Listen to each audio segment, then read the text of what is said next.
This video is less about the road to Lost Belt 7 actually starting and more so to remind people to actually do their recollection quest, because we are still in the middle of the White Day event, and as of today we should have the final good nodes dropping, but this should be dropping tonight, and it's bringing a very strong set of recollection quests that are not only fun content to test your new servants out against, because everybody, including myself, is always asking for more difficult and chunky bosses to kind of throw servants at. We're getting those, and they bring very strong rewards as well. But I guess just to kind of go over the other things, not a whole lot else is coming with the Lost Belt #1 campaign over here. I mean, we have a summoning campaign that's not the most gas thing in the world. I mean, I'm kind of hyped about getting Ivan, but unfortunately, I can't summon on him because Trom is right around the corner, and I really want Ruler Moriarty, and I probably want to get him at least NP2 to kind of fix up a little bit of his damage issues, so alas, I don't think I'm going to be able to go for him. But if you are a Dark Souls enjoyer and you want to go for literally the Dark Souls boss Ivan over here, or maybe you just like your white-haired wifeys and you want to go for Anastasia, she's also going up on rate up. Unfortunately, they didn't give her a buff, which in hindsight might have made her buff for JP's latest anniversary a bit more well-received if they also buffed her. But hey, just keep chucking buffs Ivan's way, because this is a very strong buff for him. If you have Ivan, he was already thrashing challenge quests, but now he's getting 2 power mods and a battery, so I guess if you want to use him as a buster farmer as well, he can also do that. I mean, what can't the Lightning Czar not do? I mean, the guy is absolutely crazy. But that's enough of that. You know, if you're going to summon for this guy, you were going to summon for him anyway. There's nothing I can say in this video that's going to tell you to not summon for Ivan, or to summon for Ivan, or not to summon for Anastasia, or to summon for her, right? You were already decided on that point. You know, I'm pretty sure we all have our summoning banners mapped out until at least anniversary/summer. Then after that, you know, maybe I'll summon on Yugioh. We'll figure out what's going on with that later. But if you are not aware, basically, they're going to bring back, for each of these Road to Lost Belt 7, they're going to bring back 3 different fights from each of the Lost Belts, and they're going to give you the normal version of the fight, which I'll show you right here. It's the normal, say, Salieri fight that does still give you some nice drops as well as the ticket, but if you want to go that extra mile, you can do the super recollection quest, where they don't really add anything to the difficulty except they have a monstrous amount of HP. And I probably will upload a couple of clears, maybe do some daily uploads, you know, doing the normal daily topic and then, you know, dropping me beating all these guys, or maybe I'll just drop all 3 of them tomorrow. I'll figure out my scheduling as I go along, but they're not particularly hard. They're just a bit beefy. Now, some of them can be a little bit harder, like say when we get to Lost Belt 3, I believe, if I'm remembering correctly, it is the Zhang Yu, and I think it's the Yume Ren fight, or it's the Zhang Yu and the Saber fight. I'm drawing a blank on his name right now, but it's one of those fights. I want to say it's the Yume Ren one, and when that guy and her get around like 2 to 3 million HP, it starts to get a little bit ridiculous. So at the very least, take advantage of doing these fights while they're a bit easier, as some of them will get a bit harder as we start to make it through some of the other Lost Belts. And as you can see, you do get 10 teapots per doing these. It's really just something that might take a little bit of your time, and you can even test out some different servants against these fights, because they can actually take those hits. I mean, you know, some normal CQs, you know, you'll be like, oh, I can blitz through this in 3 turns. They basically turn into glorified farming nodes for some of the boss fights. But with this, you kind of get to test the longevity of some of your servants and see really how long they can sustain themselves, because you're going to be here for a while. And unfortunately for Salieri, I mean, aside from, say, bringing someone like BB who can just absolutely thrash this quest, and if you do have her, then you are going to be absolutely cooking with gas in this one. But if you don't,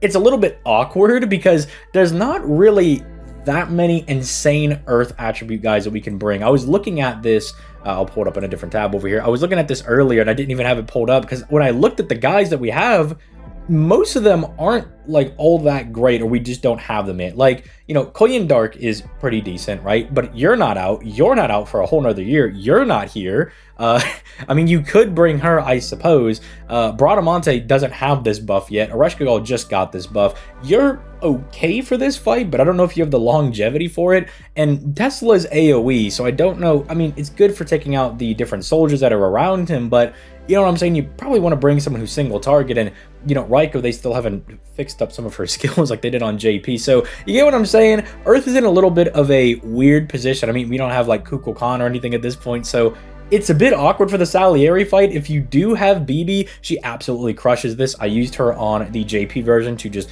annihilate this guy. If you don't have BB, you're probably gonna go on the route of more of a sustain type build.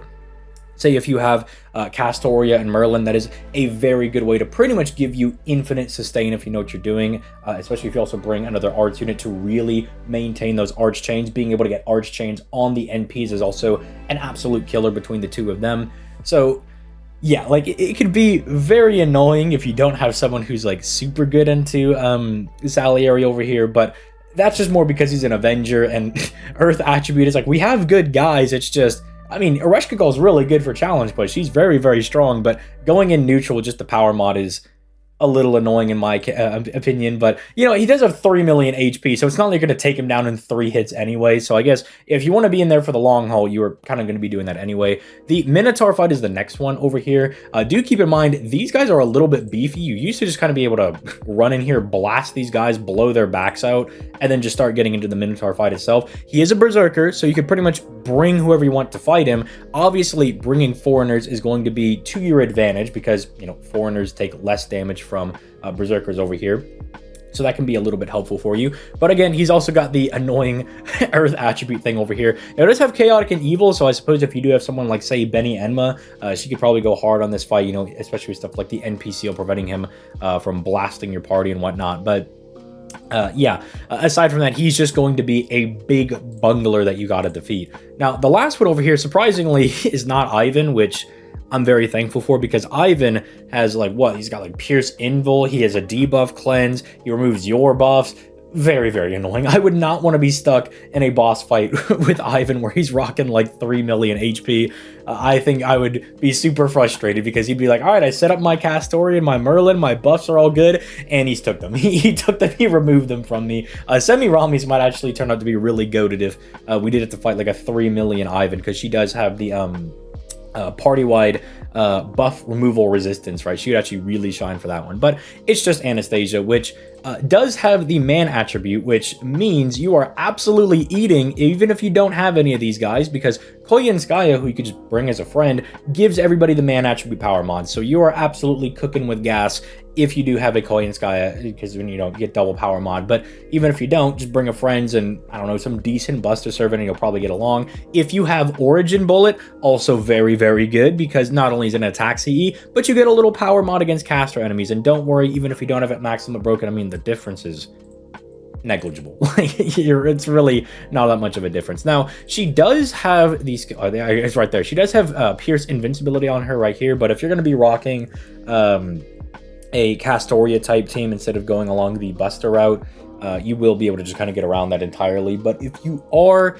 going to be using, say, like a Merlin Koyenskaya type setup, something along those lines, do keep in mind that your illusion is going to get pierced and she will still be able to damage you. Just keep that in mind. She also does have, no, not that. She has the double battery skill over here because she has the big battery. So do kind of keep an eye on that one. I think she also, yeah, she also does attack 3 times per turn. So just remember that one. This is also why I do think Origin Bullet's very good.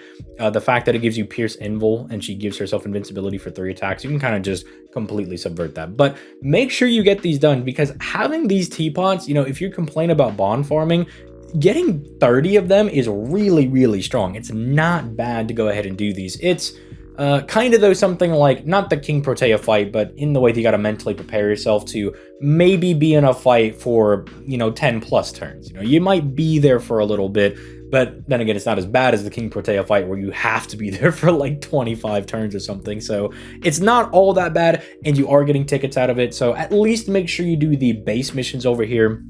And again, I will probably put out separate videos of what team comps I brought in to beat up these guys. I'm thinking probably BB for that one. I don't know who I'm going to bring for this one. I'm not really sure, but I do probably want to do Morgan for this one, just to kind of give Morgan some spotlight. Hold on. Are you weak to Enema Elish?